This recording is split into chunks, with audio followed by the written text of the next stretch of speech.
Vamos a Juan, capítulo 2, versículo 3, porque el domingo me quedé con ganas de predicar. Le dije a mi esposa, no me hallé. Es muy poco tiempo y no pude decir nada sustancioso. Estoy luchando conmigo mismo para ajustarme, pero hoy me voy a desquitar. Vamos a ver un tema controversial. Controversial en dos aspectos.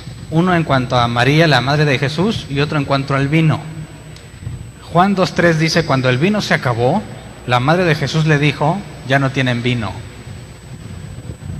El tema se llama las bodas de Caná, no de Canaán, las bodas de Caná. Y según Juan, esta es la primer señal que Jesús hizo para revelar su gloria. Así que por eso es muy importante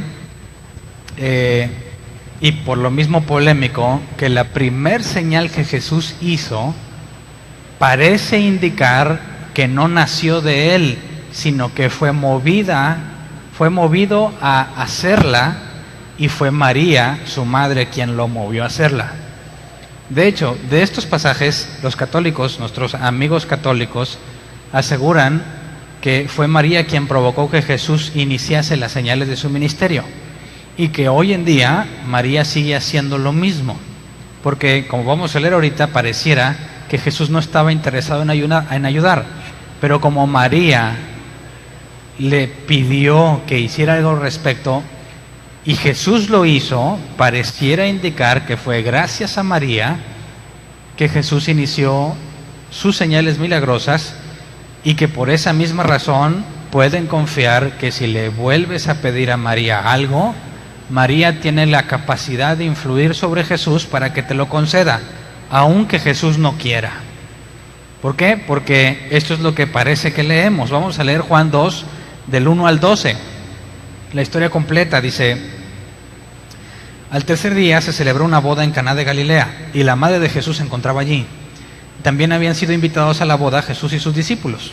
Cuando el vino se acabó, la madre de Jesús le dijo, ya no tienen vino.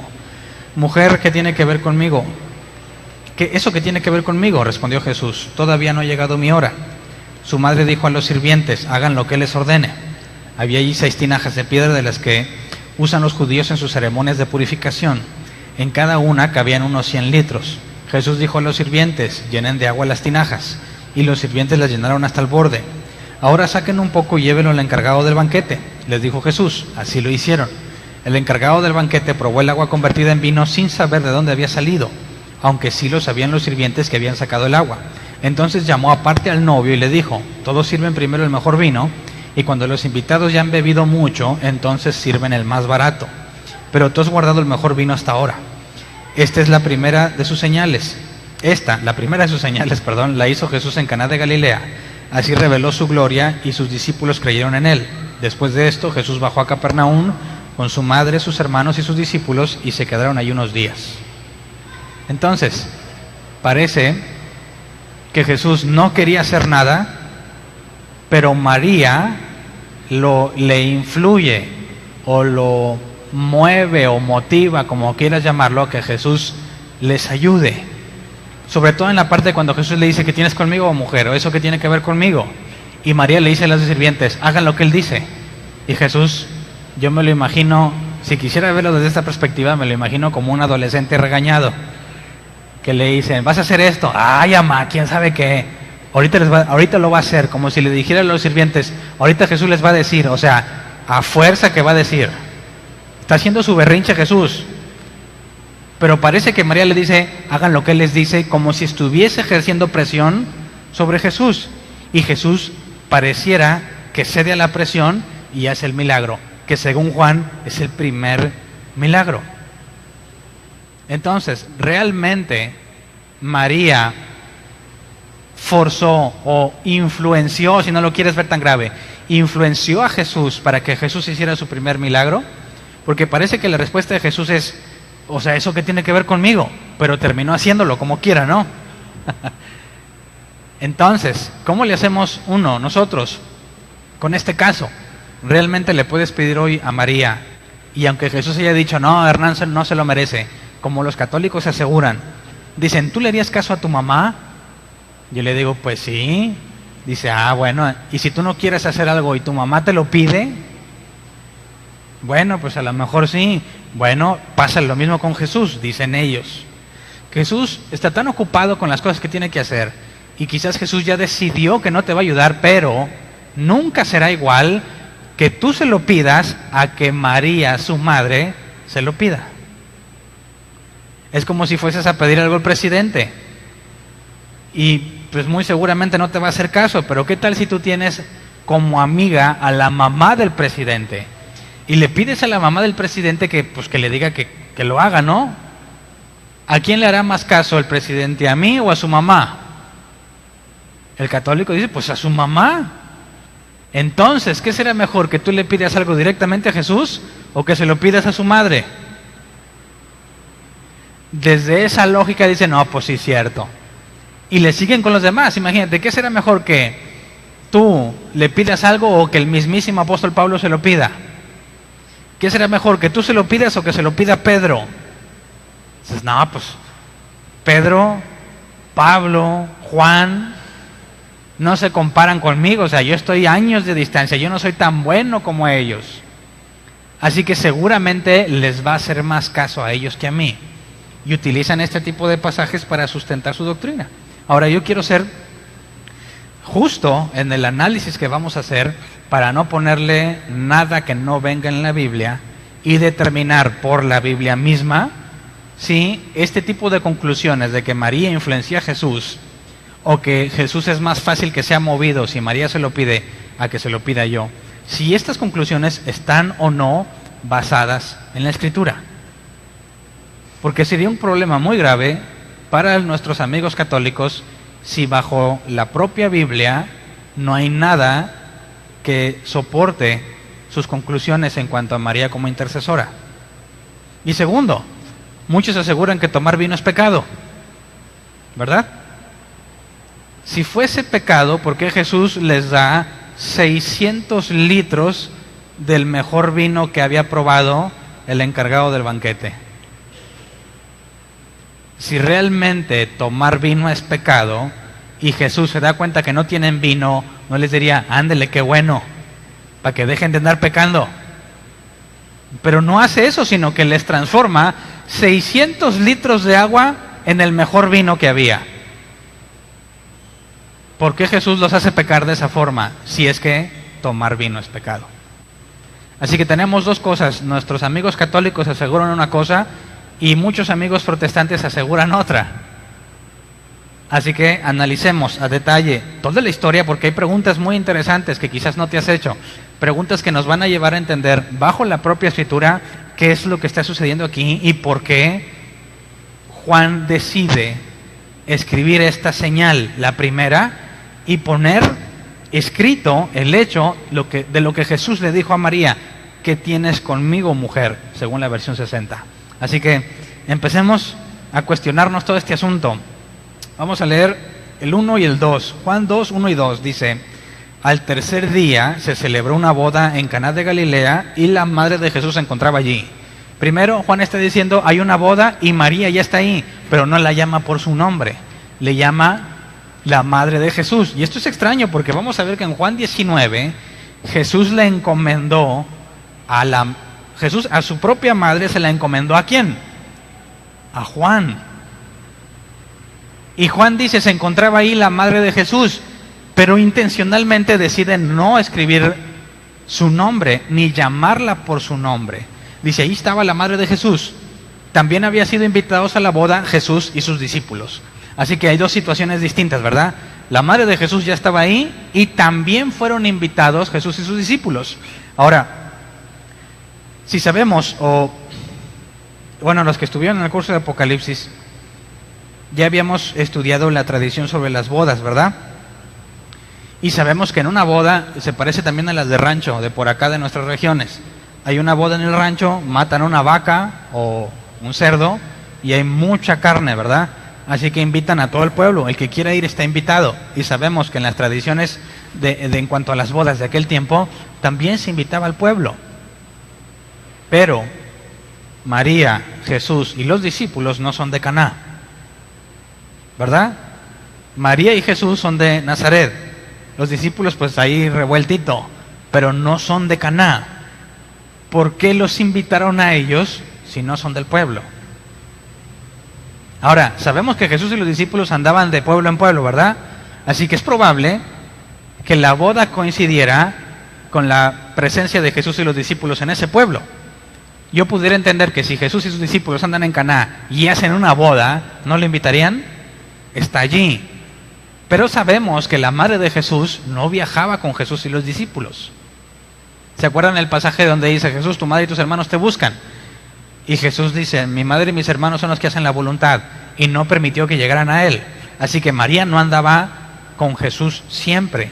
Podemos entender que Jesús, o imaginarnos que es probable que Jesús y sus discípulos pasaran por Caná, se celebra la boda y sean invitados, pero María no. Por eso Juan dice que María ya estaba ahí, y también fueron invitados Jesús y los discípulos, pero sabemos que María no vive en Caná. Entonces aquí hay algo extraño con María, no se nos explica claramente qué está haciendo María allí. Luego, el versículo 3 dice, cuando el vino se acabó, la madre de Jesús le dijo, no tienen vino. Ok. ¿Cómo supo María que no tenían vino?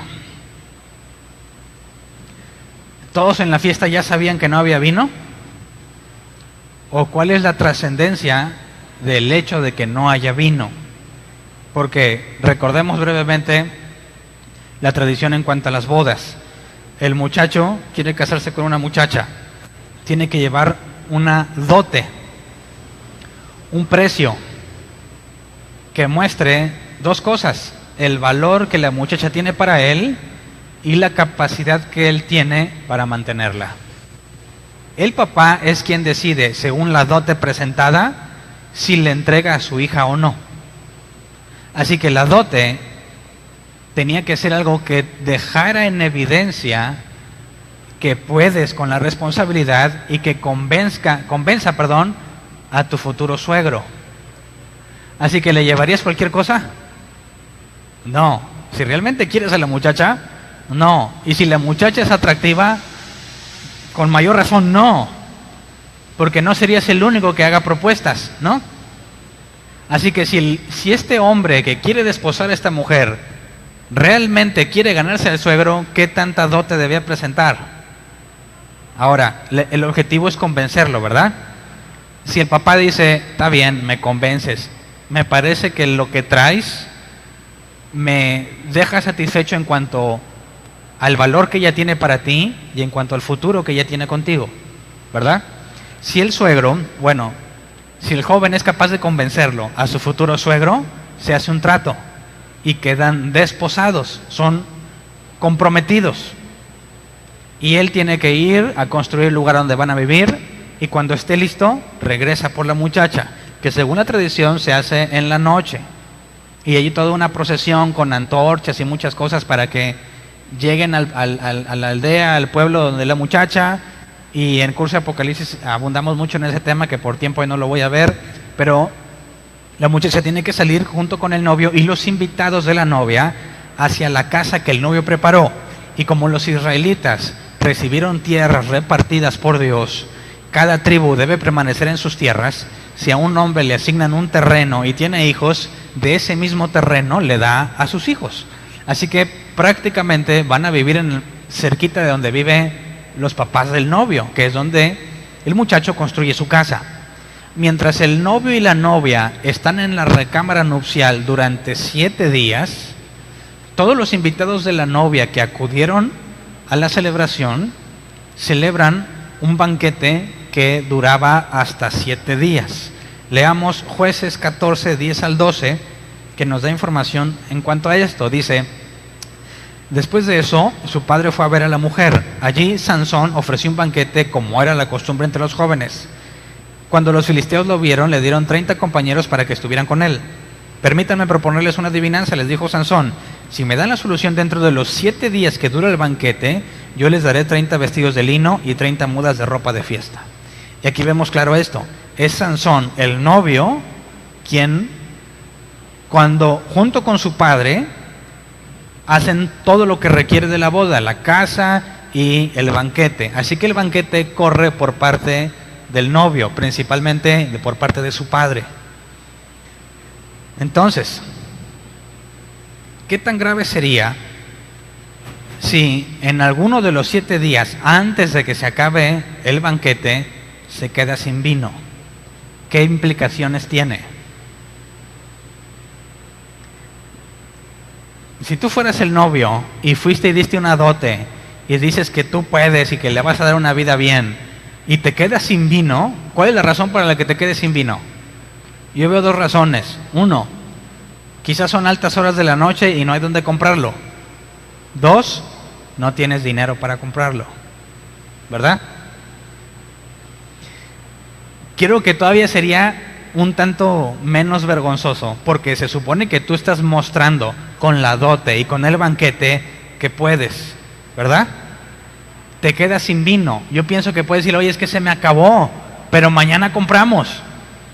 Aún si fuese esa la razón, ¿qué clase de planeación hiciste del evento? ¿Cómo es que no te diste cuenta que se te iba a acabar el vino?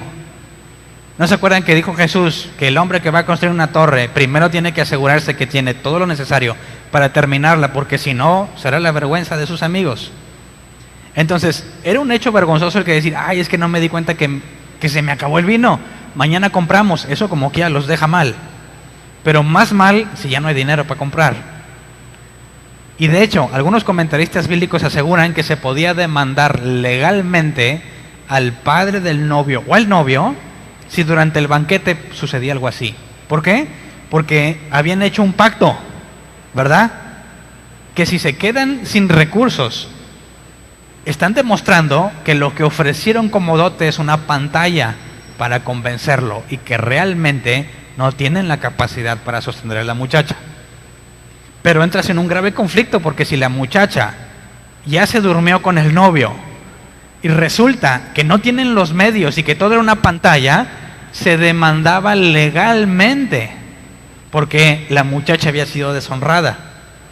¿Quién se iba a querer casar con ella? Según las tradiciones de aquel tiempo, ¿eh? Entonces, realmente era algo muy grave que se quedaran sin vino. Si María fuese una simple invitada, ¿cómo se enteró de que no había vino? Imagínate que es tu boda. Conseguiste la muchacha que querías, te endrogaste, órale, y te quedas sin dinero a la mitad. ¿Qué harías? ¿Qué estarías dispuesto a hacer antes de que los invitados se den cuenta? O luego le dirías a los invitados, no, pues discúlpeme, pero se me acabó el dinero. ¿Le dirías eso? No. Los invitados serían los últimos en enterarse, ¿verdad? Nadie querría que un invitado lo supiera porque sería sumamente vergonzoso. Así que, ¿cómo es que María sabe que se quedaron sin vino? Y Jesús no, que también es un invitado. Así que aquí hay algo entre líneas que Juan no nos está explicando directamente. Pero sí nos dice, María ya estaba ahí, invitaron a Jesús y a los discípulos, ok. Luego María dice, ya no tienen vino. Y esa es información privilegiada, ¿verdad? Esa es información que solamente la familia del novio podría saber. Entonces, yo investigué un poco más. Históricamente, ¿qué pasa si los que se casan son pobres? Bueno, resulta que el banquete no duraba 7 días, lo recortaban. O se invitaba a la familia del novio para que juntos la hicieran de padrinos y apoyaran para hacer el banquete. Así que, según los registros que encontré, la familia o los familiares del novio participaban para mostrar que la familia era honorable, en el sentido de que la dote que se presentó no era un engaño, una farsa, una pantalla para quedarse con la muchacha. Y esto lleva a algunos a concluir que el novio muy seguramente era familiar de María, ¿verdad? Porque la información que María tiene no la conocería un invitado, porque ese sería el último recurso. Si un invitado sabe, eso ya es vergüenza, ese ya es el fracaso. Así que tenemos esta situación. ¿Por qué María acude con Jesús? Si María es familiar del novio, ¿Jesús también lo es? Sí. hay dos opciones. María se acerca a Jesús, ya no tienen vino, porque seguramente espera que Jesús haga algo, pero hay dos posibles causas o razones por las cuales María podría esperar algo de Jesús. Número uno, es un familiar y estaría en la obligación de ayudar. Número dos, María sabe quién es Jesús y sabe que tiene poder. Aunque no ha hecho ningún milagro, María, todo lo que vio con el ángel Gabriel, ¿verdad? Todo lo que vivió con Jesús, lo que Juan el Bautista dijo sobre Jesús, que Jesús ya tiene a los discípulos, Jesús ya ha predicado, aunque Juan no lo ha dicho.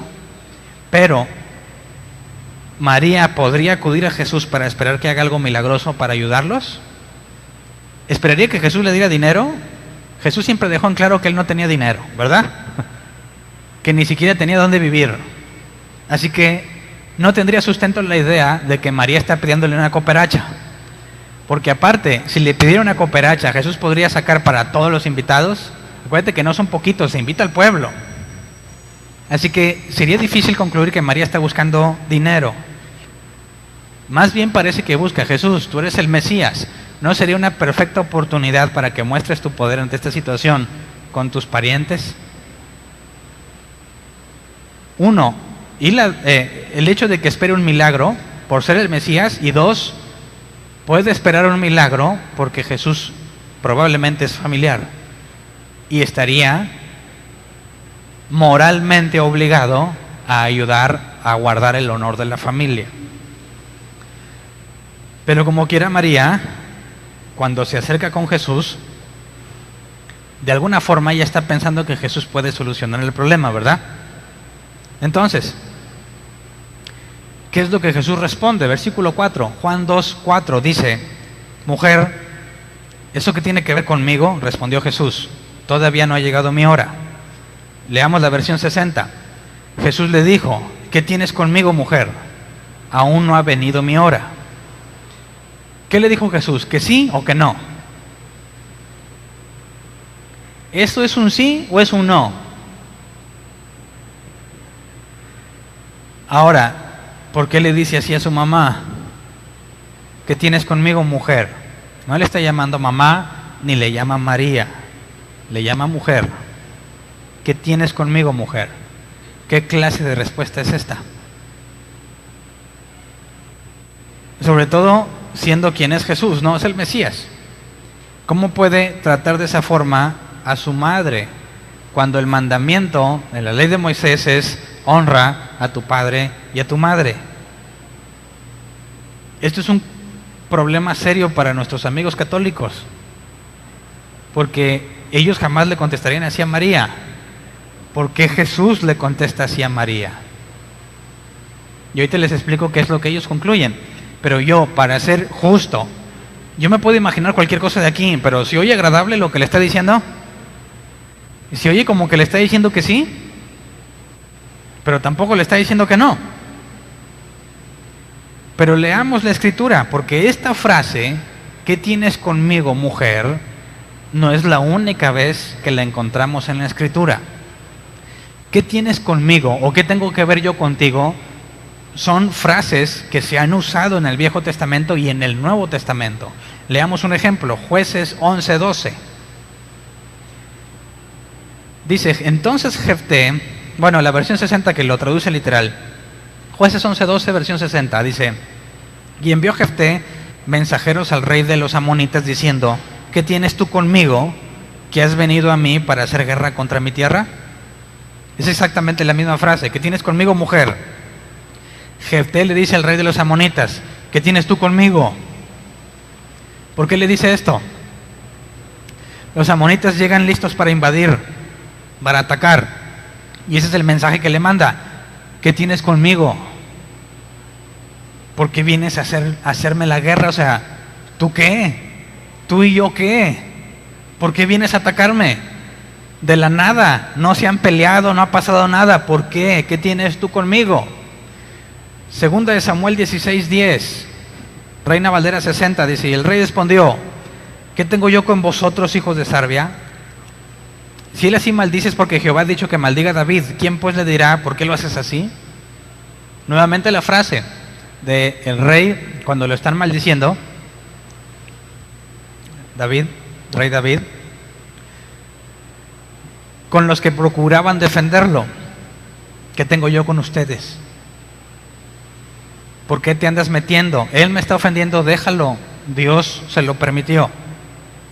Fíjate cómo tanto Jefté con el rey de los amonitas como David con los hijos de Sarbia le está diciendo, ¿entre nosotros qué? ¿Por qué te metes? ¿Por qué haces esto? Otro ejemplo, Segunda de Reyes, capítulo 3, versículo 13. Dice, entonces Eliseo dijo al rey de Israel, ¿qué tengo yo contigo? Ve a los profetas de tu padre y a los profetas de tu madre. Y el rey de Israel le respondió, no, porque Jehová ha reunido a estos 3 reyes para entregarlos en manos de los moabitas. El rey viene a consultar al profeta de Dios, pero el rey es un idólatra y no quiere saber nada de Dios. Cuando llega a preguntarle a Eliseo por la palabra de Dios, ¿qué le dice Eliseo? ¿Qué tengo yo contigo? Exactamente lo mismo que tienes conmigo, mujer. ¿Qué es lo que le está diciendo Jesús? Otro ejemplo, Segunda de Crónicas 35:21. Y Necao le envió mensajeros diciendo, ¿qué tengo yo contigo, rey de Judá? Yo no vengo contra ti hoy, sino contra la casa que me hace guerra. Y Dios me ha dicho que me apresure. Deja de oponerte a Dios, quien está conmigo, no sea que Él te destruya. Nuevamente, ¿qué tengo yo contigo? Así que, en el Viejo Testamento, cuando se usa esta frase, está poniendo una distancia entre los dos, ¿verdad? Está diciendo que no hay una relación. Le dice al rey de los amonitas, ¿por qué vienes a pelear? Eliseo le dice al rey, ¿tú y yo qué? En este pasaje le dicen, o sea, no hay nada entre nosotros, no somos nada, no hay razón, no hay justificación. ¿Por qué haces esto? ¿Qué es lo que Jesús le está diciendo a María cuando le dice, no tienen vino? Veamos en el Nuevo Testamento quién usa esta frase, Marcos 5:7. Dice, y clamando a gran voz dijo, ¿qué tienes conmigo, Jesús, Hijo del Dios Altísimo? Te conjuro por Dios que no me atormentes. ¿Quién está hablando aquí? Un demonio. ¿Y qué frase usa? La misma frase que Jesús le dice a María, ¿qué tienes conmigo? Lucas 8:28 también la registra. Al ver a Jesús, lanzó un gran grito y postrándose a sus pies exclamó a gran voz, ¿qué tienes conmigo, Jesús, Hijo del Dios Altísimo? Te ruego que no me atormentes. Así que Jesús le está diciendo sí, le está diciendo o no, o ninguna de las dos. Jesús le está diciendo a María, como el llanero solitario le dijo a Toro. El llanero solitario, en una de sus historias, dice que se vio rodeado por muchos indios. Toro lo acompañaba, así se acuerda quién es Toro, ¿verdad? Kimosabi. El llanero solitario y Toro. El llanero solitario y Toro van juntos y los rodean muchos indios. Y el llanero solitario le dice a Toro, estamos en problemas. Y Toro le dice, ¿estamos, Kimosabi? ¿Por qué Toro le dice eso? Porque él es un indio también, ¿verdad? Él no tendría ningún problema con los demás. El que tiene el problema es el llanero solitario. María viene a Jesús y le dice, ya no hay vino. ¿Y qué le dice Jesús? ¿Y yo qué tengo que ver contigo en cuanto a eso? ¿Por qué le contesta así? ¿Por qué?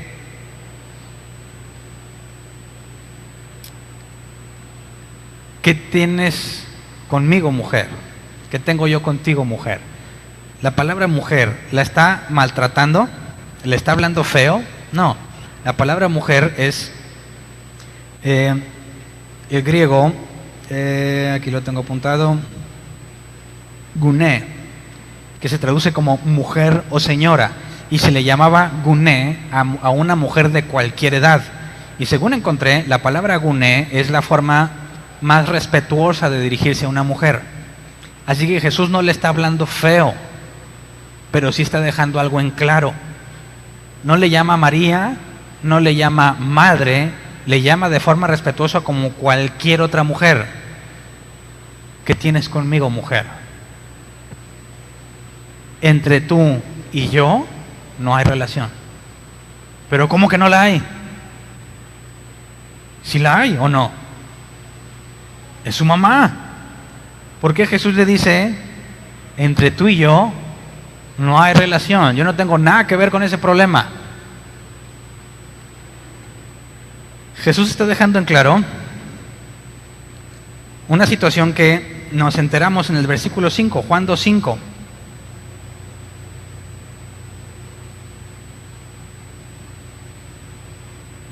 Dice, su madre dijo a los que servían, haced todo lo que os dijere. ¿De dónde salieron los que servían? Fíjate, María, por el contexto que hemos estado viendo y por la tradición de las bodas, María no puede ser una simple invitada, ¿verdad? Ella no tendría por qué enterarse de que no hay vino. Y se entera antes de que todos sepan que no hay vino. Así que es muy probable que María tiene relación con el novio, la familia del novio. Cuando llega y le dice, Jesús, no tienen vino, ¿quiénes venían con ella? Los sirvientes. ¿Para qué llevó los sirvientes? María sabe que Jesús va a hacer algo. Viene a decirle, no hay vino. Y ya viene con toda la raza. María está esperando que Jesús haga algo y está tan segura de que va a hacer algo que se trajo a los sirvientes. Así que imagínate la situación. Está Jesús con sus discípulos. Llega María y los sirvientes, que no nos explican, no nos aclaran cuántos eran. Vienen los sirvientes, pero si es en plural, mínimo 2. Entonces tenemos esta situación. Está Jesús, los discípulos, me imagino que estaban sentados en el mismo lugar, María y los sirvientes. Y María le dice a Jesús delante de ellos, ya no hay vino. Y Jesús le dice, entre tú y yo no hay relación. ¿Qué está dejando en claro? ¿Qué hubiesen entendido todos cuando Jesús le dice, ok, órale, a ver, hagan esto y lo resolvemos? Jesús estaría demostrando que su mamá tiene influencia sobre él. Y eso sería muy extraño, porque el Mesías prometido es más alto que cualquiera. ¿Cómo sería posible que su mamá tenga influencia sobre él? Así que Jesús no le dijo sí, ni le dijo no. Lo que dejó en claro es, entre tú y yo, no hay nada. Yo no sigo tus órdenes, ese no es mi problema. ¿Cómo se habrá sentido María? Dice, su madre dijo a los que servían, haced todo lo que os dijere. ¿Se habrá ofendido o no? Ahora, Lucas 2:51. Esto es interesante porque parece ser que Juan decide escribir esto porque hay un cambio en la forma en la que Jesús hacía las cosas. Lucas 2:51 dice, y descendió con ellos, Nueva Versión Internacional. Así que Jesús bajó con sus padres a Nazaret y vivió sujeto a ellos, pero su madre conservaba todas estas cosas en el corazón. Lucas nos deja ver que Jesús siempre hizo caso a sus papás. Así que si Jesús siempre vivió sujeto a ellos y María se entera de un problema, sabe que le va a decir a Jesús, y como Jesús siempre ha estado sujeto a ella, y más que todo parece indicar que José ya había muerto, ¿verdad? No es mencionado para nada. Entonces, si José murió, que no se nos especifica hace cuánto tiempo murió, pero Jesús siempre estuvo sujeto a ellos, entonces María sabe que Jesús siempre le hace caso. Entonces cuando María le dice a Jesús, Jesús, ya no hay vino, ella sabe que Jesús siempre le hace caso, siempre es obediente. Y por eso ya llevaba a los siervos, ¿verdad? A los sirvientes. Y Jesús le deja en claro, eso ya no. Esa relación ya no hay, ya no existe. ¿Qué tienes conmigo, mujer? Así que María entiende que ahora, una vez Jesús iniciado su ministerio, esa relación entre autoridad de ella sobre él ya no aplica. ¿Me explico? ¿Qué tienes conmigo, mujer? ¿Y qué dice María? Hagan lo que él diga. ¿Es presión? Está diciendo, yo lo conozco, así es, pero lo va a hacer. A fuerza que lo hace. No, vamos a leer Génesis 41:55, porque también, no quiero ponerlo de mi cosecha, pero esta frase ya fue usada. Génesis 41:55, Reina Valera 60 dice, cuando se sintió el hambre en toda la tierra de Egipto, el pueblo clamó a Faraón por pan, y dijo Faraón a todos los egipcios, id a José y haced lo que él les dijere. ¿Significa que Faraón estaba presionando a José? No. Significa que Faraón Está dispuesto a ver como bueno cualquier cosa que José decida hacer. Está el faraón expresando una total confianza hacia José. Entonces, ¿por qué María le dice a los sirvientes, hagan todo lo que él diga? Fíjate, María tomó el problema en sus manos, ¿verdad? Trata de solucionarlo con Jesús. Jesús no le dijo ni que sí ni que no. Le dice, tú no me puedes dar órdenes. Eso se acabó. Esa relación entre nosotros ya no es. Así que María le dice, ok, yo ya no estoy a cargo del problema, yo ya no voy a hacer nada por el problema, hagan lo que Él les diga. Sea sí o sea no, María delega completamente el problema al criterio de Jesús. Porque además de decirle, ¿qué tienes conmigo, mujer?, le dijo, aún no ha llegado mi hora. Así que María no está, es imposible que le esté poniendo presión a Jesús. Más bien, como faraón, está delegando todo con plena confianza al criterio de Jesús. Jesús les va a decir qué hacer. Les dirá que les va a ayudar o les dirá que no les va a ayudar. Pero ella está aceptando su nuevo rol en su relación con el Mesías. ¿Me explico? Una vez que Jesús se revela como Mesías, ya no acepta la sujeción a ella. Y María lo acepta. Entonces, nos narra lo que Jesús hace cuando ve que María decide dejar las cosas en sus manos y acepta lo que Jesús le está diciendo. Vamos a leer Juan 2 del 6 al 8. Dice, había allí 6 tinajas de piedra de las que usan los judíos en sus ceremonias de purificación. En cada una cabían unos 100 litros. Jesús dijo a los sirvientes, llenen de agua las tinajas. Y los sirvientes las llenaron hasta el borde. Pausa. ¿Cómo serían esas tinajas? Yo por muchos años me imaginé que eran unas tinas que cargabas. Hasta que me puse a pensar, oye, ¿esas tinas las habrán inventado ya o no? Y dije, no creo. ¿Me pones la imagen de tinaja, por favor?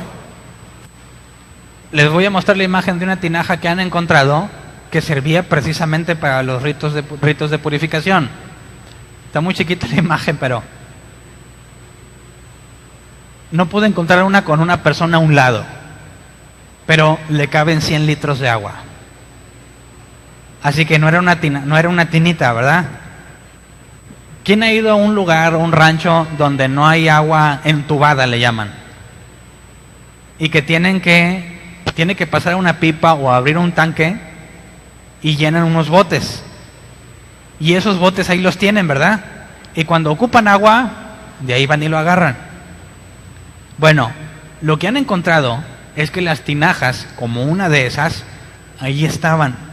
Y según Juan nos dice que la usaban los judíos en sus ceremonias de purificación.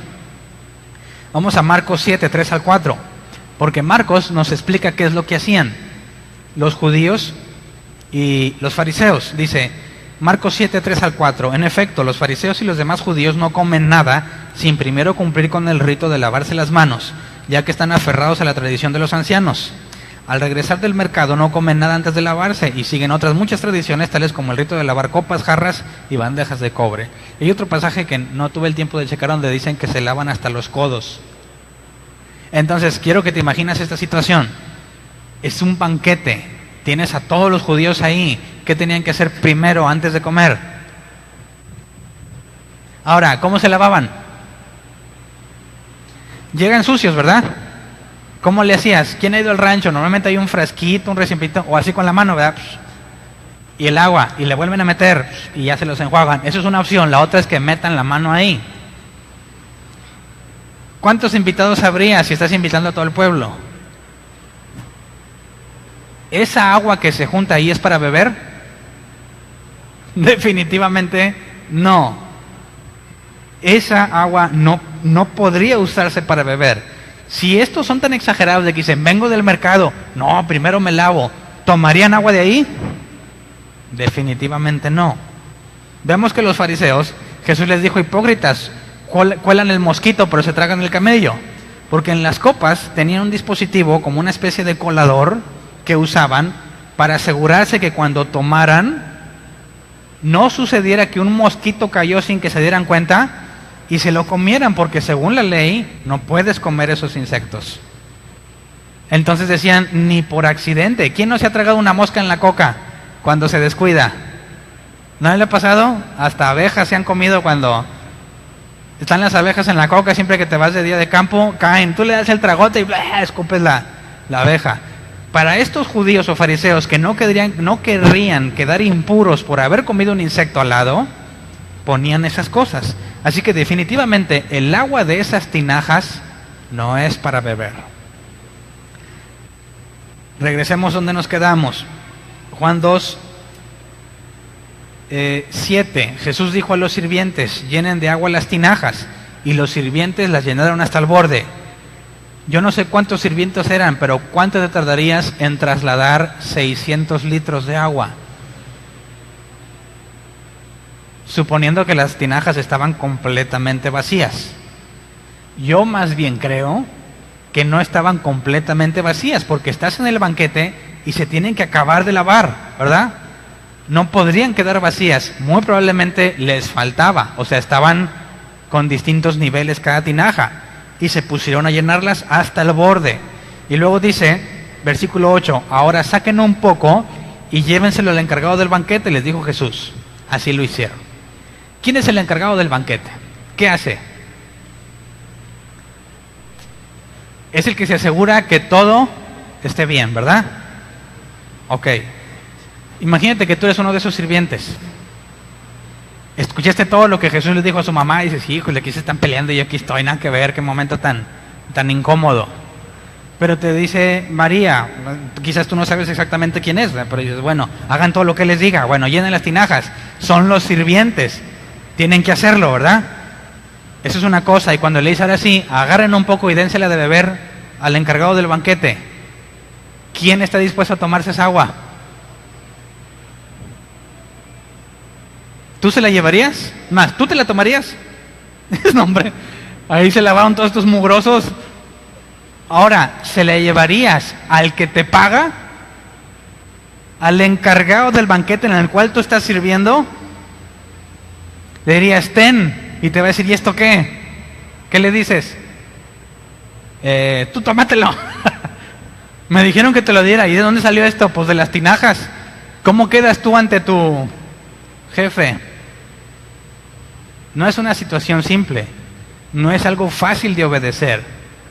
Es como si fueses a un restaurante, estás sirviendo un plato, imagínate, estás sirviendo un pedazo de carne y se cae la carne y la levantas y la vuelves a poner al plato y la llevas. Está sucio, ¿no? Ya no sirve para comer, igual que el agua de las tinajas. Así que no es una instrucción fácil de obedecer, pero nos da un pequeño detalle cuando leemos el versículo 9. Dice, el encargado del banquete probó el agua convertida en vino sin saber de dónde había salido. Ya ves, se la tomó porque no sabe de dónde viene, simplemente la agarró y se la toma. Dice, aunque sí lo sabían los sirvientes que habían sacado el agua. Entonces llamó aparte el novio y le dijo, todos sirven primero el mejor vino, y cuando los invitados ya han bebido mucho, entonces sirven el más barato, porque pero tú has guardado el mejor vino hasta ahora. Y ahí nos da otro tip que usaban para economizar. ¿Cómo le hacían? Compran vino bueno y ya cuando andan entrados, ahora sí sacan el barato y te ahorras una lana, ¿verdad? Digo, ¿para qué les das puro vino bueno? Si ya están happy y ya ni cuenta se dan de lo que están tomando. Entonces, ¿en qué momento se convirtió en vino el agua? No sabemos. Lo que nos dice es que probó el agua convertida en vino, ¿verdad? Cuando él la probó, ya era vino. ¿En qué momento se convirtió en vino? No sabemos. Pero lo que sí nos dice es que los sirvientes sí sabían de dónde había sacado el agua. Así que el sirviente sabía que esa agua no es para tomar, definitivamente no la tomaría él, pero obedecen en dársela al encargado del banquete. Imagínate que el encargado del banquete la prueba y dice, ¿y esto qué? ¿Esta agua qué? Porque según el sirviente, lo único que él sabe es que echó agua en las tinas. Realmente era una situación complicada la del sirviente, pero como quiera obedecieron. hicieron lo que se les pidió. No hay registro de que hayan rezongado, de que hayan dicho, no, llévasela tú, a mí me vas a hacer quedar mal. No, lo hacen, y en lugar de que el novio y su familia queden avergonzados, quedan bien delante de todos, porque nadie hace eso. Nadie había hecho eso, de que en lugar de sacar el vino chafa o el barato, al final sacas todavía un vino mejor. Así que al mínimo, al encargado del banquete no se le va a olvidar que este novio o esta familia hicieron algo poco común, algo inusual, algo que solo alguien que tiene haría. Es decir, Jesús realmente les ahorró el problema de la vergüenza. Pero ¿María fue quien consiguió que Jesús lo hiciera o no? ¿Qué opinas? ¿Jesús lo hizo porque María lo presionó o no? Aquí tendríamos un problema. Jesús dejó en claro, dijo, yo solo hago las obras de mi Padre, ¿verdad? Solamente lo que su Padre le pide hacer. Jesús sería un mentiroso. Hubiese mentido cuando dijo eso si María lo movió a hacerlo, ¿verdad? Si María hubiese presionado a Jesús de manera que lo haga, ¿de quién fue la voluntad de convertir el agua en vino? No sería del Padre, sino de María. Así que sería una contradicción el hecho de que María haya influenciado a Jesús a hacerlo, porque Jesús dijo que solo hace la obra de su Padre. Entonces, por las propias palabras de Jesús es claro, es imposible que haya hecho lo que María quiso, porque si no estaría mintiendo. Y número 2, Jesús deja en claro que la relación de autoridad que Lucas reflejó, que siempre estuvo sujeto a sus padres, Jesús le deja en claro, eso se acabó. ¿Qué tienes conmigo, mujer? Así que no hay forma bíblica de pensar que María influye sobre Jesús. Al contrario, si bíblicamente María influenciara sobre Jesús, entonces Jesús sería un mentiroso cuando dijo que solo hace la obra de su Padre. Pero ¿cómo lo entienden entonces nuestros amigos católicos? ¿Cómo explican esto si es claro y evidente? Bueno, ellos hacen algo que se llama eisegesis, no exégesis. Una cosa es sacar cosas del texto y otra cosa es ponerle al texto. Exégesis es sacar del texto conclusiones, eisegesis es ponerle conclusiones al texto. Esto es un problema serio para los católicos, porque invalida toda su doctrina de intercesión de María y de los santos. Porque Jesús está dejando en claro que no, entre tú y yo no hay nada. Y de hecho ellos dicen, oye, esto realmente es una respuesta inesperada. Pero ellos dicen así, Jesús le llamó mujer, ¿verdad? Y Juan nos da un detalle en el versículo 1, Juan 2:1, por favor, dice, al tercer día. Dice, el tercer día se celebró una boda en Caná de Galilea, ¿verdad? Tercer día. Si tú lees el capítulo 1 del 19 en delante, menciona 4 días. Dice, un día Jesús salió a hacer esto, al día siguiente, encuentras 4. Y luego dice al principio del capítulo, al tercer día, o sea, 4 más 3, 7. Y ellos dicen esto, ahí está la clave. Jesús le está llamando mujer en el séptimo día, así como Jesús, bueno, sí es Jesús, pero así como Dios en el Génesis, en el séptimo día, según ellos,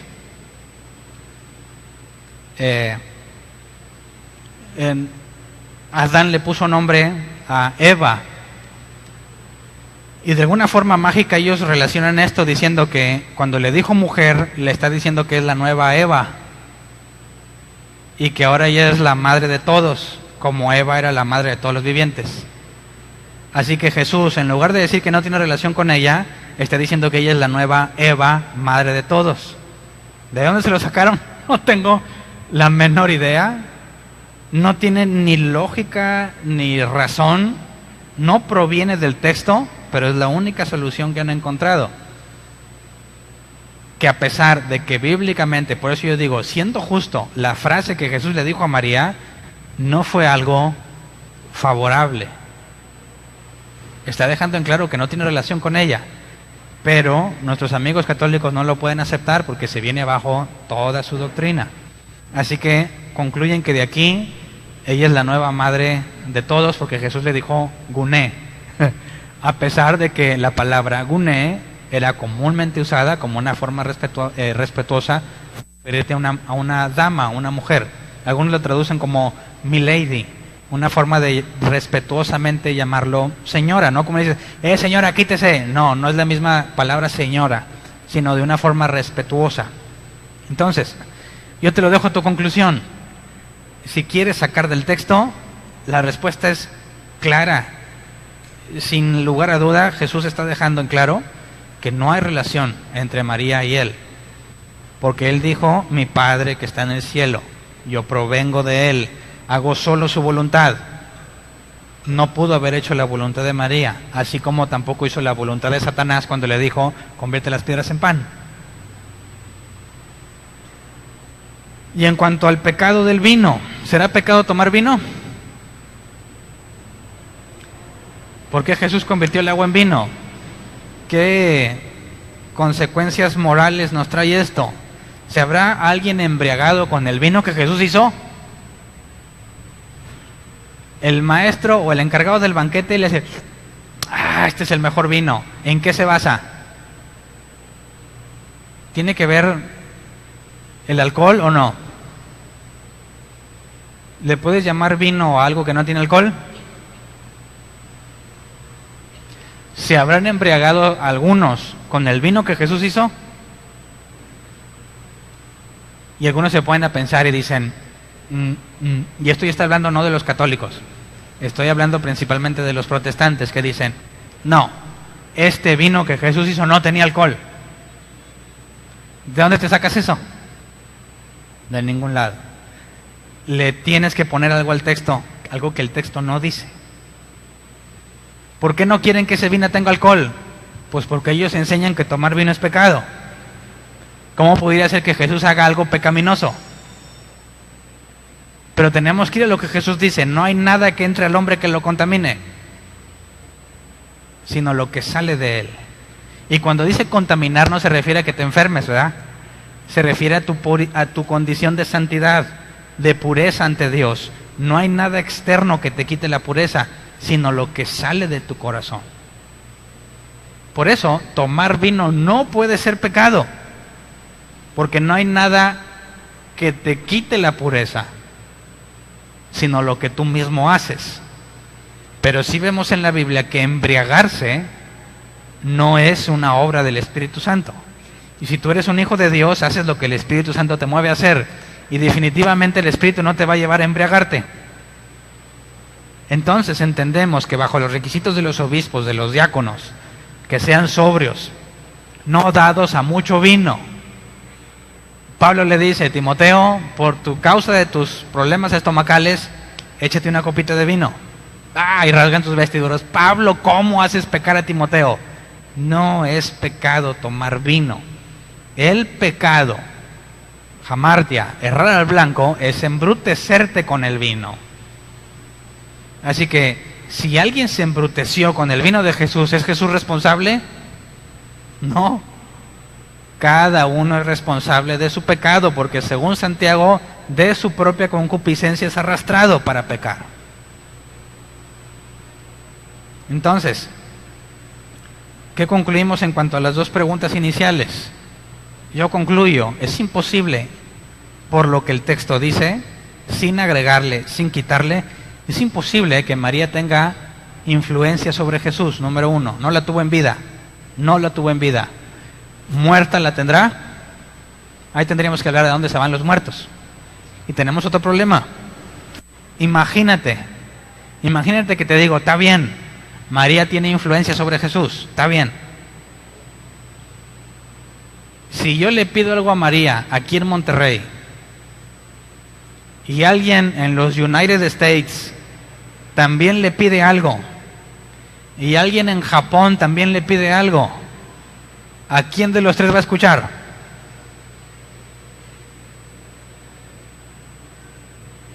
Para empezar, tendríamos que ver dónde están los muertos, ¿verdad? Segundo, María es omnipresente de manera que escuche lo que todos le piden, tampoco. Así que tampoco por ese medio podríamos pensar que a alguien que ya murió le puedes pedir que te eche la mano con Jesús, porque Jesús está tan ocupado y no quiere, que necesitas tener palancas, influencias para convencerlo. ¿Sabes qué? Eso le quita la soberanía a Dios. Él ya no hace lo que quiere, hace lo que otros quieren. ¿Me explico? Y segundo, imagínate que tenemos dos equipos de fútbol, ambos son cristianos, pero católicos. Uno le pide al Santo Niño de Atocha ganar la final y otros le piden a María ganar la final. Y viene el juego, ¿quién va a ganar?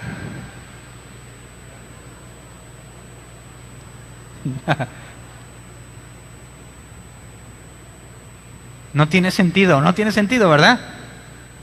¿Quién va a ganar? Pues tienen muchos otros factores en cuanto a preparación, en cuanto a desempeño, táctica, pero no tiene nada que ver a quién se lo pediste, ¿verdad?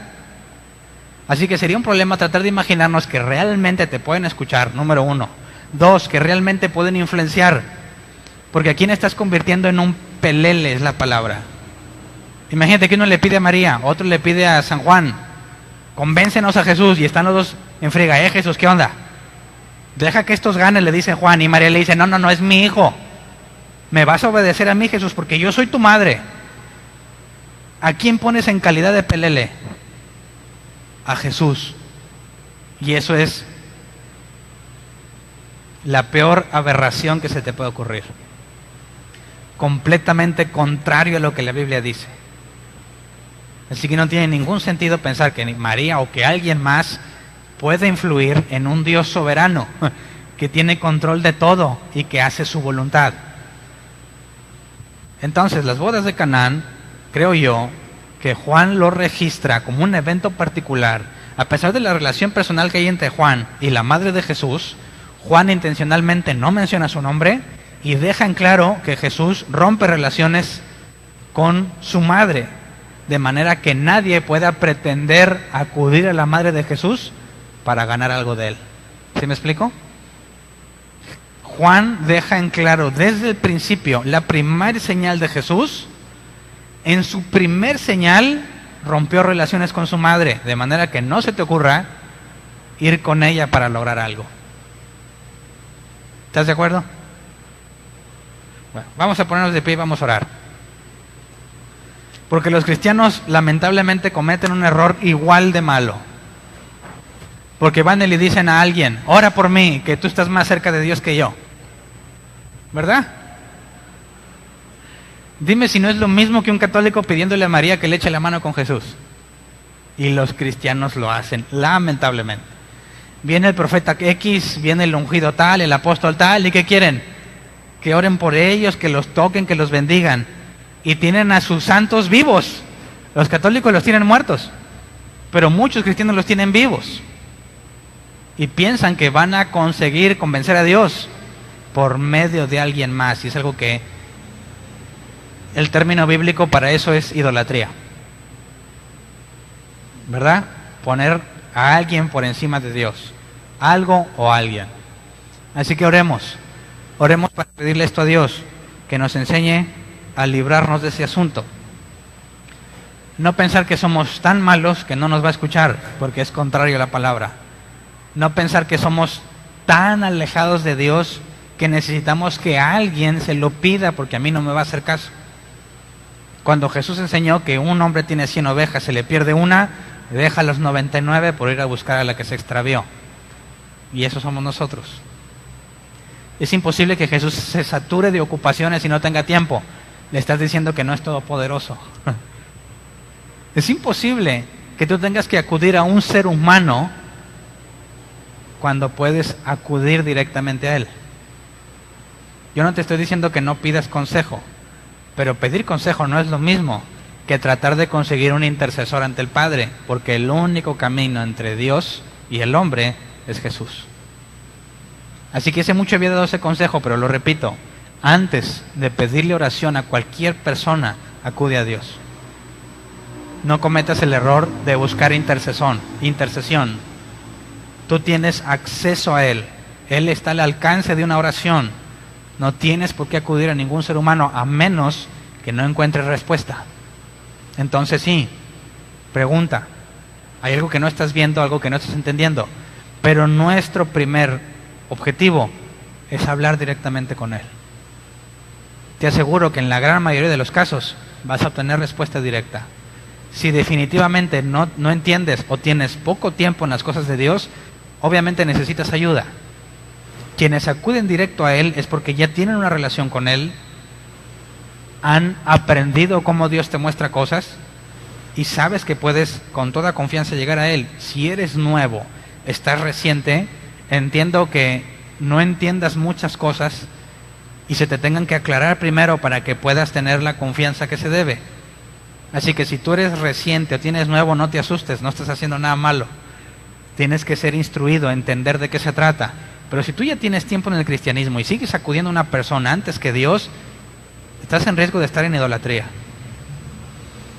No hay nada que un ser humano te pueda dar que Dios no te pueda dar directamente. Pero también tenemos que ser humildes y reconocer que en ciertas ocasiones, como la Biblia lo registra, Dios usa medios humanos para hacerte ver cosas. Pero nunca te brinques a acudir personalmente a Él. Para que cuando alguien venga y te diga, Dios me dijo esto, sabes que fue Él quien te lo mandó, ¿verdad?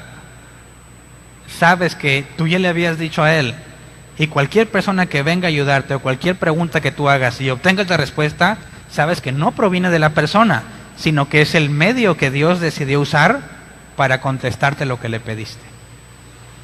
Si no acudes primero a Dios, estás en un grave riesgo de poner los ojos en la persona. Porque dices, yo voy con este, así como otros dicen, yo voy con este santito porque es bien milagroso. Así hay muchos cristianos que dicen, yo voy con este porque con este sí. Es un grave error poner los ojos en la persona. Es Dios quien te da la respuesta y como vemos en la Biblia, hasta por medio de una mula te puede decir o explicar, aclarar lo que Él espera. Así que oremos para que tengamos en claro lo que Jesús dijo y que podamos acudir directamente a Él, sabiendo que a pesar que en este detalle insignificante, ¿si iban a morir los novios si quedaban en vergüenza? No. ¿Algo grave les iba a pasar? No. Pero aún en eso, Jesús estuvo dispuesto a ayudar. Tenemos otro caso. Hay una persona que está cortando un árbol y en un movimiento la cabeza del hacha o el hacha completa, no se aclara exactamente, cae al río y se hunde. Y dicen, y el hacha era prestada. Y Eliseo dice, ¿qué? ¿Dónde cayó? Ahí, agarra un trozo de madera, lo avienta, el hacha flota y lo agarra. ¿Para qué ese milagro? ¿Qué hubiera sido pasado si no la saca del agua?